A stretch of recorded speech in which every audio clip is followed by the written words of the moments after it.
Hello guys, வணக்கம் and welcome back to சிறப்பு media 2.0. இந்த வீடியோவில் நம்ம எதை பற்றி பார்க்க போகிறோம் அப்படின்னு பார்த்தீங்கன்னா, பிக் பாஸ் சீசன் 7 முடிஞ்ச கையோட குக் வித் கோமாளி தொடங்கும் அப்படின்னு சொல்லி எதிர்பார்த்து அதுக்கப்புறம் டிலே பண்ணி குக் வித் கோமாளி சீசன் 5 ஆரம்பித்தாங்க.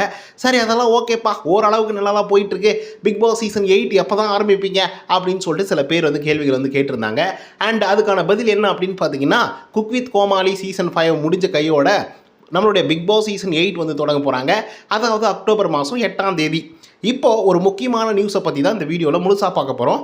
அந்த நியூஸ் என்ன அப்படின்னு பார்த்தீங்கன்னா, பிக் பாஸ் அப்படின்னாவே ரொம்பவே கான்ட்ரவர்சியில் க்ரியேட் பண்ணுற நிறைய கண்டென்ட்லாம் வெளியே வர்றது நமக்கு சகஜமாக தெரியும். அது மட்டும் இல்லாமல் நிறைய காதல் கதைகள், புதிய காதல் கதைகள், அப்புறம் பழைய காதல் கதைகளை அப்படியே கொடி கட்டி பறக்க வைக்கிறதா இருக்கட்டும், இல்லை 2 பேரையும் பிச்சு விட்டு பறக்க வைக்கிறதா இருக்கட்டும். ஸோ இந்த மாதிரி பல விஷயங்களை பார்த்தீங்கன்னா பிக் பாஸ் பண்ணிட்டு தான் இருக்குது ஒவ்வொரு சீசன்லையும். அதே மாதிரி காதல் ஜோடிகள் அப்படின்னு சொல்லிட்டு கைகூட்டி என்ற அளவுக்கு தான் அந்த காதல் ஜோடிகள்லாம் வருவாங்க. அதுலேயும் ஒரு சில சீசன்களில் காதல் அப்படிங்கிற பேரை வச்சுக்கிட்டு கன்றாவியான சில விஷயங்கள்லாம் பண்ணியிருப்பாங்க. இன்னும் சில சீசன்கள்லாம் பார்த்தீங்கன்னா காதல் மட்டும்தான் கண்டென்ட்டு, இதை தாண்டி ஒன்றுமே இல்லைடா எங்கள் பிக் பாஸில் அப்படிங்கிற மாதிரி காதலை மட்டுமே கடைசி வரைக்கும் காமிச்சு கடைசியாக ஒரு ஆளை டைட்டில் வினர் ஆக்கி விட்டுருப்பாங்க. ஸோ அதெல்லாம் தாண்டி பிக் பாஸ் சீசன் 7 எப்படி அமைஞ்சுது அப்படின்னு பார்த்தீங்கன்னா, இது காதலா இல்லை கன்றாவியா அப்படின்னு சொல்லிட்டு பல கேள்விகளை எழுப்புகிற அளவுக்கு பார்த்தீங்க அப்படின்னா ஒரு காதல் கதைகள்லாம் உருவாகி அது அங்கேயே புதைச்சி பிக் பாஸ் சீசன் 7 வீட்டுக்குள்ளேயே புதைக்கப்பட்டது அப்படின்றது தான் உண்மையும் கூட. சரி, ஓகேப்பா, இவ்வளோ தூரம் எதுக்குடா பேசுகிற காதலை பற்றி அப்படின்னு சொல்லி கேட்டிங்கன்னா, இப்போது ஸ்க்ரீனில் ஓடிட்டுருக்குல்ல ஒரு ஃபோட்டோ, அதாவது டிடிஎஃப் வாசன் அவர்களுடைய ஃபோட்டோ. அந்த ஃபோட்டோ எதுக்காக போட்டிருக்கு அப்படின்னு பார்த்தீங்கன்னா, டிடிஎஃப் வாசன் அவர்கள் பிக் பாஸ் சீசன் 8க்குள்ளே ஒன் ஆஃப் த பெஸ்ட் கண்டஸ்டண்ட்டாக வருவார் அப்படிங்கிற மாதிரி ஒரு அஃபிஷியலான நியூஸ் இல்லைனாலும் கூட அன்அஃபிஷியலான நியூஸ் பார்த்தீங்கன்னா பயங்கரமாக இன்டர்நெட் முழுக்க பரவிட்டுருக்கு.